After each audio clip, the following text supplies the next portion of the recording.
I'm the lead clinical practice and care manager with Claro, and today we're talking about skin management.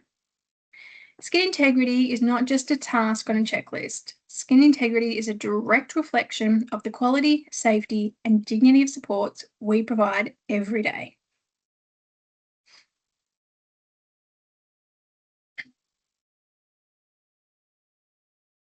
Today we're going to cover why skin management is important, how skin works and breaks down, what good skin care looks like, your role as support workers, and how we identify and act on risk early. By the end of this session, I want you to feel confident not only in what to do, but in why matters and how we can all improve the standard of support together. The skin is the largest organ in the body and has critical roles. It protects from infection, temperature regulation, fluid balance, and sensory function. When skin is compromised, the consequences can be serious: infection, pain, hospitalisation requiring multiple surgeries, and in severe cases, death. It's important to remember that skin becomes thinner and more fragile when we age, meaning our clients are more vulnerable than the general population. When we're thinking about skincare, we're not thinking cosmetics, we're thinking general health and well-being and prevention.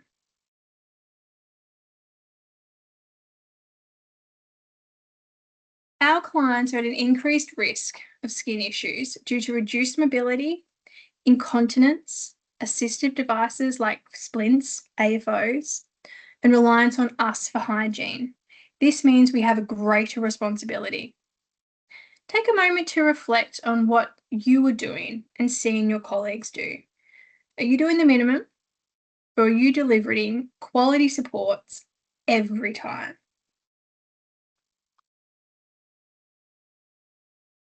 The skin has 3 layers. The top layer is the epidermis, which is for protection. The second layer, the dermis, is where the blood supply and nerve endings are. That's where I feel sensation. And the inner layer is subcutaneous layer, is for cushioning.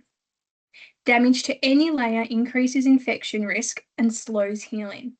This is why even just redness is never just redness. It can be the start of a pressure injury. Skin integrity means that the skin is intact and healthy. When it breaks down, clients can develop pressure injuries, infections, experience pain, and have a loss of independence. That's why it's to remember, prevention is always better than treatment. Good hygiene is foundational. Good hygiene equals clean skin that reduces the risk of infection and supports dignity and comfort for our clients. Best practice includes gentle cleansing with appropriate products, thorough drying, especially under the skin folds, so remember the breasts and the abdominal fold in particular, avoid harsh scrubbing, and have extra care after an incontinence. This is an area where we could all easily improve consistency across the country in our teams.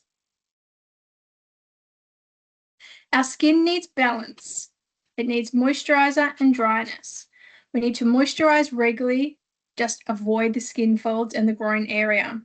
We need to keep skin dry from moisture like sweat and urine. We need to encourage hydration, so offering our clients drinks regularly and documenting when we do and how much they drink. We need to support repositioning. We need to encourage this to happen as independently as possible, but we need to support this. These small actions done consistently can make a huge difference in our client outcomes. Skin protection strategies is where prevention really comes alive. We have the use of our pressure relieving equipment, our Rohau cushions, our air mattresses, and it's important that these are maintained and are in working order. We need to be repositioning our clients every 2 hours when they're awake and 4 hourly overnight. We need to avoid friction and shearing during transfers and remember to support arms and legs. Make sure that our clothes that our clients are wearing are not too restrictive, that could be bunching up. And we need to use our barrier creams as prescribed and as directed.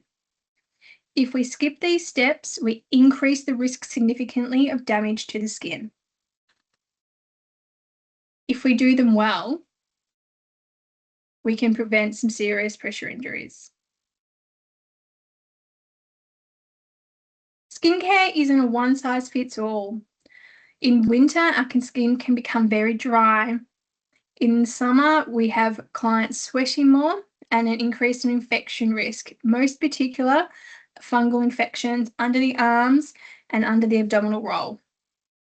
We must adjust our supports based on these conditions. This is the part of delivering individualised, high-quality supports that we talk about. This is the most important slide of the presentation.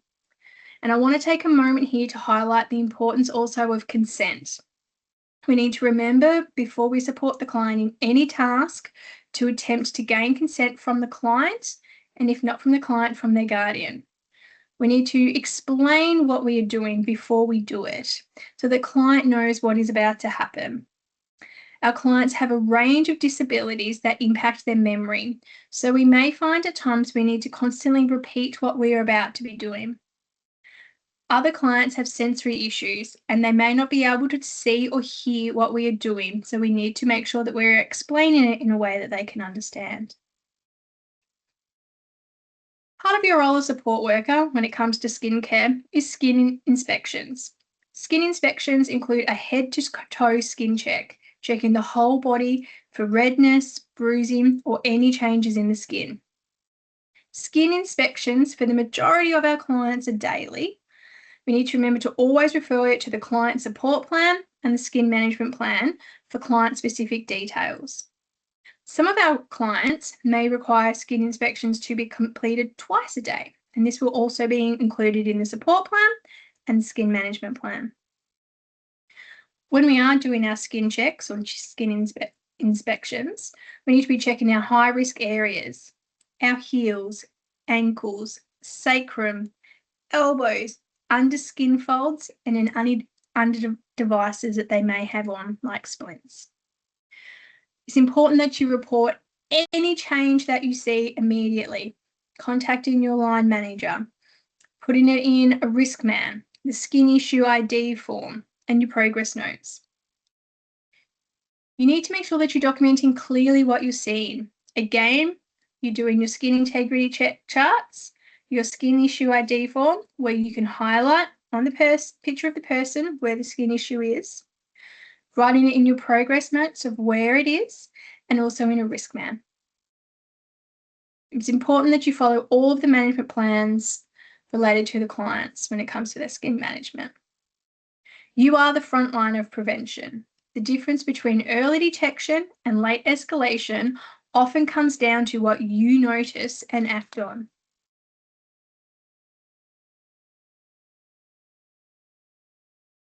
So what should you be looking for? So we've mentioned already redness, bruising, any cuts or grazes, blisters, dry or cracked areas. If you're finding that the skin has a smell about it, or if it's warm to touch, escalate, risk man, skin issue ID form. Early reporting prevents complications. And more importantly, if you are unsure, escalate anyway. We would rather an early false alarm than missed pressure injury. This checklist is your daily standard of what you should be doing when you're ready to write your progress notes. Ask yourself, is the skin intact? Is it dry and clean? Is there any redness? Is the client complaining of any pain? Have I supported their hydration by encouraging enough drinks? By following this checklist for every client on every shift, this is how we raise the consistency and the quality of supports across the company. key messages of these presentations are: we need to keep the skin clean. We need to keep it dry, but moisturised appropriately. We need to be encouraging our clients to move their bodies often, or we need to be supporting them to move their bodies often. We need to be monitoring closely and escalating as soon as we see any sort of changes in the client's condition of their skin. These tips may be simple, but they're powerful when they are done consistently. Now, I want to take a moment here to connect what we're asking of the support workers to what the clinical team are putting in place as well. So the clinical team, whenever we do a clinical review, we're assessing the clients for risks of developing pressure injuries by using a tool called the Braden Scale. The Braden Scale assesses 6 different domains or categories. We look at sensory perception, moisture, activity, mobility, nutrition, and friction and shear. Each client will then receive a score out of 23, which determines their risk level. A score of 12 or below equals high risk and requires immediate intervention. So you might be thinking, what does this mean for you? Based on the level of risk, we will include strategies and recommended referrals to health professionals. These will be included in the customer support plan and in our clinical reviews. If we don't follow these steps, clients can deteriorate quickly, pressure injuries can develop, and outcomes can worsen significantly. I want to close with this message.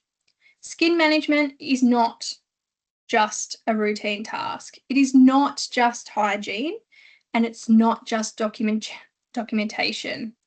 It is prevention. It is quality care. It is safety, and it is allowing our clients to keep their dignity. And most importantly, it is everyone's responsibility.